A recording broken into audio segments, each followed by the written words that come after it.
Hi friends, അമ്മ ആൻ്റണി ക്രിയേഷൻ്റെ പുതിയൊരു വീഡിയോയിലേക്ക് നിങ്ങൾക്ക് എല്ലാവർക്കും സ്വാഗതം. ഞാനിവിടെ വലിയൊരു പാട്ടുകാരൻ, നല്ല പ്രായമായ വലിയൊരു പാട്ടുകാരൻ ഇവിടെ ഉണ്ടെന്ന് അറിഞ്ഞിട്ട് വന്നാണ്.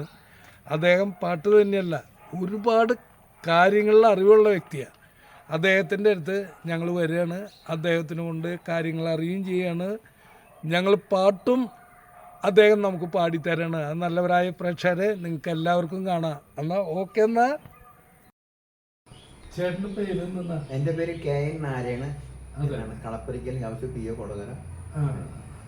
അപ്പം ഞാൻ കേട്ടത് ചേട്ടൻ നല്ലൊരു പാട്ടുകാരനാണ്. ഒരു മിലിറ്ററിയിലായിരുന്നു, പിന്നീട് പോലീസിലേക്ക് ജോലി കിട്ടി. അങ്ങനെ രണ്ട് മേഖലയിൽ ജോലി ചെയ്തിട്ടുള്ള ഒരാളാണെന്നാണ് ഞാൻ അറിഞ്ഞത്, അല്ലേ? അതെ. മിലിറ്ററിയിൽ എത്ര കൊല്ലം ഉണ്ടായി? ഞാൻ 67 തൊട്ട് 87 മാർച്ച് 31 ആർമിയിലെ അക്കൗണ്ടന്റ് ആയിരുന്നു, എഴുത്തു പണികളൊക്കെയായിരുന്നു. അതെ. പിന്നെ 71 വാറിൽ യുദ്ധം ചെയ്തു. അതായത് ട്രെയിനിങ് കഴിഞ്ഞ് ആദ്യം യൂണിറ്റി നമ്മളിക്കും റെജിമെന്റ് മൂവായിട്ട് പാകിസ്ഥാൻ യുദ്ധത്തിന് പോയി. അന്നാണ് എന്റെ ചങ്കിടി, അല്ല കലാമണി പറഞ്ഞ് നെഞ്ചിടിങ്ങടി ചങ്കടി എന്ന് പറഞ്ഞൊരു പാട്ടുണ്ട്. അതുപോലെ അപ്പൊ അത് കഴിഞ്ഞ് യുദ്ധത്തിന് ഞാൻ കോടശ്ശേരിയിലായിരുന്നു എന്റെ വീട്, കോടശ്ശേരി സൊസൈറ്റി.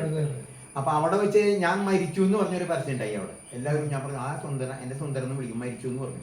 അപ്പൊ ഇവിടെ വന്നപ്പോ ആൾക്കാരൊക്കെ വിചിത്രമായി നോക്കണം, മരിച്ച ആൾ വന്നു. അപ്പൊ ഞാൻ പറഞ്ഞു ജയിച്ചു കൊടുത്തു, രണ്ടാമത് ജനിച്ച ആളല്ലേ, അപ്പൊ എനിക്ക് ജയിച്ചൂടെ, മരിച്ചു എന്നാ പറഞ്ഞേ. ഭയങ്കര പറഞ്ഞിടുന്നു പറഞ്ഞു. അത് കഴിഞ്ഞിട്ട് ഇവിടെ വന്ന് പോലീസിൽ കയറി. രണ്ടാമത് 2 കൊല്ലം ട്രെയിനിങ് ചെയ്തു വന്നു. രണ്ടാമത് ട്രെയിനിങ് ചെയ്ത് 12 കൊല്ലം കിട്ടിയുള്ളൂ. 3 കൊല്ലക്കാലം എന്ന് പറഞ്ഞാൽ ഞാൻ പോലീസിലേക്ക് പല പണിതിട്ട് പോകാൻ പറ്റിയില്ല. പോകാന്ന് പറഞ്ഞാൽ എനിക്ക് താല്പര്യമില്ല. കാരണം ഈ 20 കൊല്ലം കൂട്ടും കെട്ടിയിട്ടില്ല, അത് ഈ പോലീസുകാരുടെ കൂടെ തന്നെ. അപ്പൊ ഒരു ചെറിയ ഓട്ടോറിക്ഷ മേടിച്ച് കലാഭവമണിയോട് കൂട്ടായി. കലാഭവമണി അത് 100-ാം നമ്പർ വണ്ടി അവിടെ മേടിച്ചിട്ട് കിടക്കുന്നത്. അപ്പൊ നമ്മള് ഓട്ടോറിക്ഷയുടെ മാനേജർ വണ്ടി ഓടിക്കാത്ത കാര്യമായിട്ട് അറിയില്ലായിരുന്നു. പിന്നെ വൈകുന്നേരം പിരിവ് പിടിക്കാനൊക്കെ പോകുമ്പോൾ വൈകുന്നേരം ചെല്ലുമ്പോൾ 20 രൂപ, മിനിമം ചാർജ് 2 രൂപയാണ്. അതൊക്കെയാണ് എന്റെ ചരിത്രം. അതെ. അപ്പോ പാട്ട് പാടുന്നു പറഞ്ഞു. അപ്പൊ ചേട്ടൻ നമ്മുടെ പ്രേക്ഷകർക്ക് വേണ്ടി ഒരു നല്ലൊരു പാട്ട് പാടാം. അതേതാ പാടാ? സിനിമ പാട്ട് പാടും. നമ്മുടെ MS വിശ്വനാഥ്, ഇസൈ മന്നൻ, തമിഴിൽ ഇസൈ മന്നൻ എന്ന് പറഞ്ഞൊരാളാണ്. അപ്പൊ അദ്ദേഹം ഒരു ഗംഭീര പാട്ടുകാരനാണ്. നമ്മുടെ മലയാളത്തില് 2 പാട്ടുകളൊക്കെ പാടിയിട്ടുണ്ട്. മലയാളത്തില് എന്തെല്ലാം പാടിയ ആ ഒരു പാട്ടുണ്ട് അയാള്. അങ്ങനെ കുറെ പാട്ടുകൾ അയാൾ പാടിയിട്ടുണ്ട്. കണ്ണുനീർ തുള്ളി എന്നുള്ള പാട്ട് പാടിയിട്ടുണ്ട്. പിന്നെ ഹൃദയവാഹിനി, കണ്ണുനീർ തുള്ളിയോടും അല്ല ഹൃദയവാഹിനി അതാണ് ഞാൻ ഇടയ്ക്കിടയ്ക്ക് പാടുന്നതാണ്. അപ്പൊ ഒത്തിരി നന്നായിക്കോട്ടെ. അപ്പൊ വിളിക്കാം, ഹൃദയവാഹിനി ഒഴുകുന്നു നീ മധുര സ്നേഹ തരംഗിണിയായി, മധുര സ്നേഹ തരംഗിണിയായി. ഹൃദയവാഹിനി ഒഴുകുന്നു നീ മധുര സ്നേഹ തരംഗിണിയായി, മധുര സ്നേഹ തരംഗിണിയായി. കാലമമാകാശ ഗോപുര നിഴയിൽ, കാലമമാകാശ ഗോപുര നിഴലിൽ കൽപ്പനതൻ കളകാജികൾ ചിന്തി. ഹൃദയവാഹിനി ഒഴുകുന്നു നീ മധുര സ്നേഹ തരംഗിണിയായി, മധുര സ്നേഹ തരംഗിണിയായി. അച്ഛനാം മേരുവിൽ നീ ഉത്ഭവിച്ചു, അച്ഛനാം മേരുവിൽ നീ ഉത്ഭവിച്ചു. അമ്മയാം താഴ്വര തന്നിൽ വളർന്നു, അടുത്ത തലമുറ കടലായിരമ്പി ആവേശമാർന്നു നീ തുള്ളിത്തുളുമ്പി. മുന്നോട്ട് മുന്നോട്ട് സ്നേഹപ്രവാഹിനി, മുന്നോട്ട് മുന്നോട്ട് ഹൃദയവാഹിനി ഒഴുകുന്നു നീ മധുര സ്നേഹ തരംഗിണിയായി മധുര സ്നേഹ തരംഗിണിയായി ബന്ധനം എന്നത് തടവാണെങ്കിലും ബന്ധുരമായതിനോർമകൾ പോലും ബന്ധനം എന്നത് തടവാണെങ്കിലും ബന്ധുരമാണതിനോർമകൾ പോലും നാളെയെ പുണരാൻ മുന്നോട്ടൊഴുകും ഇന്നലെ വിണ്ണിൽ തേങ്ങിയൊതുങ്ങും മുന്നോട്ട് സ്നേഹപ്രവാഹിനി മുന്നോട്ട് മുന്നോട്ട് ഹൃദയവാഹിനി ഒഴുകുന്നു നീ മധുര സ്നേഹ തരംഗിണിയായി മധുര സ്നേഹ തരംഗിണിയായി ഹൃദയവാഹിനി ഒഴുകുന്നു നീ ഒഴുകുന്നു നീ ഒഴുകുന്നു നീ. Thank you. അപ്പൊ ഞാൻ ചോദിക്കട്ടെ, ചേട്ടൻ എത്ര പ്രായമായി ഇപ്പൊ? എനിക്ക് 79 കഴിഞ്ഞ് 80 റണ്ണി 80-ലാണ്. അപ്പോ 46 ജനിച്ചതാ. ഞാൻ ആലോചിക്കുക, 80 വയസ്സായിട്ടും ചേട്ടൻ ഇത്ര മനോഹരമായി പാടുമ്പോ ചേട്ടന്റെ ഒക്കെ ഒരു 16, 17, 18 വയസ്സിൽ എങ്ങനെയായിരിക്കും? എന്താ പറയാ, ഞാനതിനെന്താ പറയാ, നിങ്ങളൊക്കെ അത് എനിക്കറിയാം. എന്താ ചെയ്യാ, അങ്ങനെയൊന്നുമില്ല. അത് ദൈവം ഓരോരുത്തർക്കും ഒരു കൊടുക്കും. ഒരു ഇപ്പൊ ഈ പയ്യനുണ്ടല്ലോ, ഈ പയ്യന് സർവേശ്വരം കൊടുക്കണ്ട്. നീ എന്താവണം, എങ്ങനെയാവണം, എങ്ങനെ ഇത് ഈ പാട്ട് സ്വന്തമായിട്ടൊക്കെ വലുത് എഴുതാറുണ്ടോ? 250 മേലെ പാട്ടുകൾ എഴുതി. എത്ര? 250 മേലെ എഴുതി. പാട്ട് വിചിത്രമായ പാട്ടുകളാ. ഉറുമ്പിനെ പറ്റി, തേനീച്ചനെ പറ്റി, പട്ടീനെ പറ്റി, മുടിനാര് ഒക്കെ പറ്റി ഒരുപാട് ഉണ്ട്.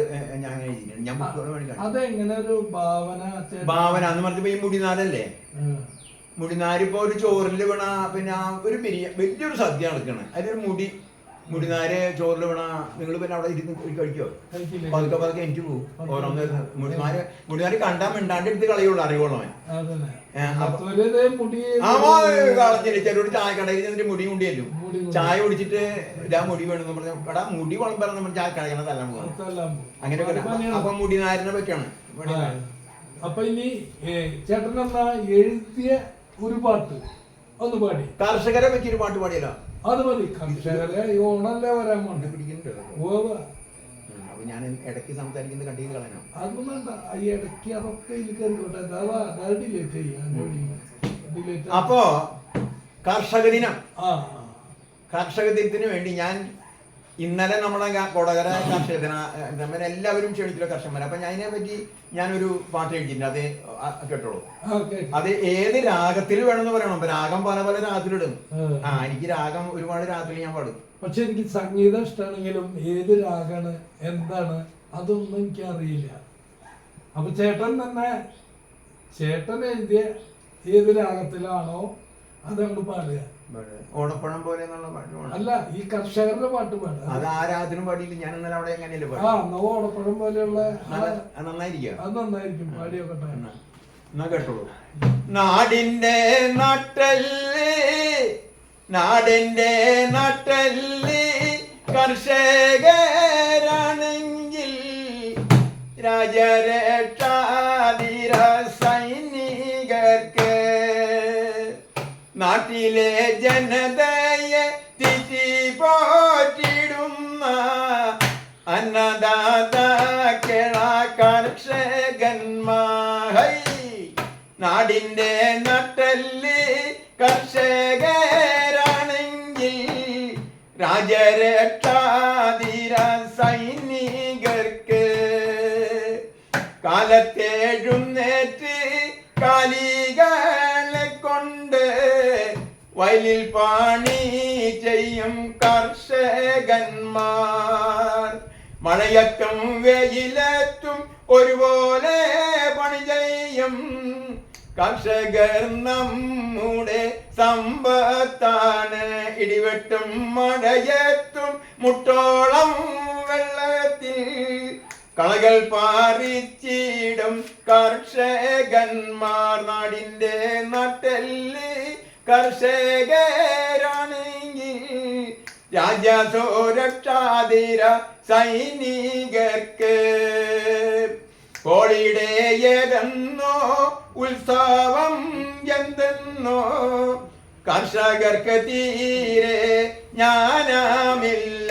ക്ഷേത്രങ്ങളിൽ ദൈവങ്ങൾ കല്ലുകൊണ്ടാണെങ്കിൽ ഭൂമിയിൽ ദൈവങ്ങൾ കർഷകന്മാർ. 3 നേരം വയറി പോരിയുമ്പോ ഓർക്കണം കർഷക ദൈവങ്ങളെ.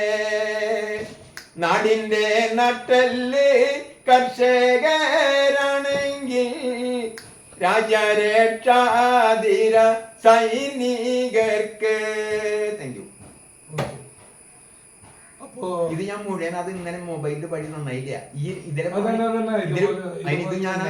ഒരു പോയിന്റ് ഇത് ശരിക്കും അങ്ങോട്ട് കാണപ്പെടല്ലായിട്ടില്ല. അപ്പൊ നമ്മളൊരു കഥ എഴുതി കഴിഞ്ഞാലും അത് എഴുതി കഴിഞ്ഞ പിന്നെ ഒരാൾക്കും തനതമടം വലിയ കാണപ്പെടാൻ വലിയ നമ്മളെ എഴുതണ്ടല്ലോ.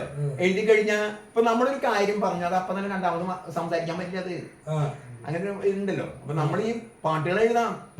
പാട്ടുകൾ ഇപ്പൊ രാത്രി വൈകുന്നേരം ഒരു 7 ഇപ്പൊ ഞാൻ ഇപ്പൊ നടക്കാൻ പോയിട്ടാണ്. നടന്നു കഴിഞ്ഞാൽ അവിടെ വന്ന് കുളിച്ച് റെഡിയായി 7 മണി 11 മണിക്ക് വരുമ്പോളൂ. 11 മണി വരെ ഞാൻ എന്തെങ്കിലും എഴുതും.